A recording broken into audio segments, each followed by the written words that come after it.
All right, joining us now, America's mayor and President Trump's attorney, Rudy Giuliani. How are you, sir? Good to see you. By the way, I really hate that you have that ring. That is a Yankees championship World Series ring. Why do you hate it? I wish I want one. Well, you weren't the mayor of New York City when they won. I won 4 of them. I was there for the last one when Mariano Rivera. I should emphasize, I paid for it. Oh, okay. You probably, yeah. You know, it's funny because remember David Dinkins got in trouble for being at that particular game, the last game when the Yankees won the World Series. All right, I was at that game. I bought my tickets on StubHub. Yeah. And he got them for free. You always did. You always I paid have for a letter from George Steinbrenner that I treasure. He said the only politician who paid for his tickets. Yeah, you have to. Right? Why I don't. Long story. All right, let's stay on business. There's no second meeting here. It's highly unlikely. I always have to leave the option open as a lawyer in case they come across with something that really startles us or fills some of the things that we feel are important. I had a long talk with John Dowd today. I believe we're coming toward the end, so I'm talking to some of the people that are involved in the original part of the investigation. I thank John for all of the cooperation he gave them because he puts us in a position where we don't have to cooperate. We gave them 1.4 million documents, 32 witnesses. President Trump has answered every question. And now they're looking at his tweets to investigate him for trying to influence obstruction of justice by tweet. Yeah. I prosecuted obstruction of justice. If they're going to do obstruction of justice by tweet to impeach a president, God bless us. You said maybe you would let him answer a few limited questions on collusion, but not. I don't want to give them the false impression that given some of the revelations of the last 3 or 4 weeks, we've been driven further away from the idea of answering any questions from them. We don't think they have a legitimate investigation. Do you think they will subpoena you? Is there going to be a constitutional fight? Well, then there'll be a constitutional fight. I mean, I think we win it. One of the main ingredients of a Rudy constitutional Giuliani's fight. never. I was here when you were mayor.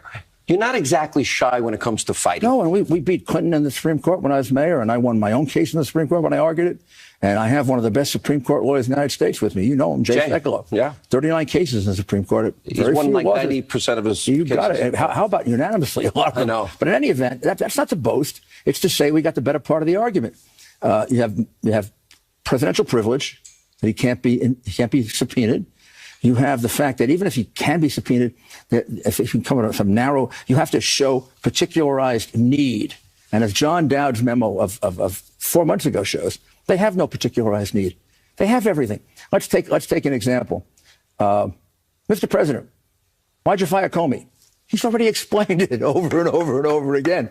Hey guys, you either believe it or you don't believe it, but don't think we're suckers and we're going to put that under oath and you're going to jam him with perjury trap because you believe a liar like Comey or one of the other liars. They're best buddies.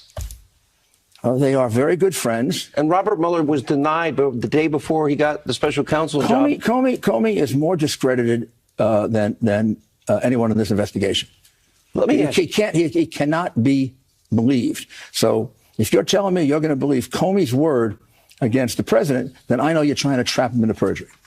Do you think what happens if, like, for example, what happens if Mueller decides he wants to take this all the way and subpoena the president of the United States? Well, we go to the Supreme Court and we find out if he can. Never been decided. The only subpoena to a president that ever happened in the many years of our republic is to Bill Clinton. It was withdrawn. It's never been decided. So we will have a case of what they call first impression, and we will find out. But then we have cases of lesser officials that were subpoenaed and documents that were subpoenaed from them, like the ESPY case. And you always have to show particularized need. If you have to show particularized need for a commerce secretary, a labor secretary, you sure as heck have to show it for a president. Tell me the particularized need. They're going to lose on that. As I said, they're going to say, we want to hear what he said about Flynn. Well, he said about Flynn, I never had that conversation. Comey said he did have the conversation. So why are you calling me in the grand jury for that? Because you want to wrap him with a perjury charge when you couldn't bring a regular charge against him. Yeah, and the president, interesting, had wanted to talk. Martha Stewart. But Martha Stewart did nothing. They didn't get her on any crime. Well, this is a trap. This is Martha Stewart. Who did Martha Stewart? Jim Comey. Scary. It's scary. If you can't get him on the crime, you're going to get him on. Yeah, let's get him. Doesn't matter how serious the crime is. Let's go to Mueller's team. Let's get a celebrity wig to the wall. What about the SDNY? This is one you worked there. I love the SDNY. They're good. They're really good at what they do. Yeah, I have no objections to them. What about, why are they bringing in the CFO of the Trump organization? 1,000 reasons. I've been through, and our lawyers have been through, including our Washington lawyers and our New York lawyers.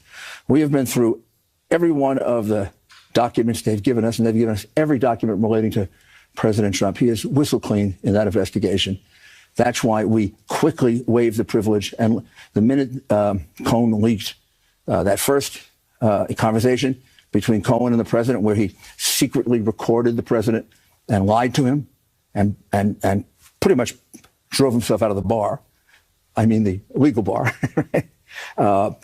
We put it out. The minute he said the minute he started putting out stuff about the Cuomo tape, where he went through this horrible subterfuge of hiding his tape recorder or his phone. Will these be made public, all of them? All of them will be made public eventually. They eventually will. What about the Mueller's team? And I wish they were made public tonight. What about the Mueller team? Andrew Weissman, who was excoriated by judges for withholding exculpatory evidence. Andrew Weissman, having been a longtime prosecutor in the Justice Department, Andrew Weissman would be regarded by many defense lawyers and prosecutors as a disgrace to the.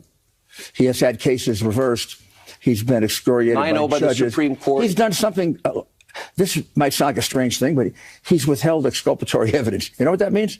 He's got evidence that I'm innocent, and he keeps it. That should be. And he sends an innocent man to jail. Four Merrill executives went to jail for a year. That was overturned. He sends an innocent man to jail. Yeah. You know, that's the nightmare you have as a prosecutor. It was built into me by Bob Morgenthau when I first became, and then by Whitney North Seymour. We've got a lot of guilty people to prosecute.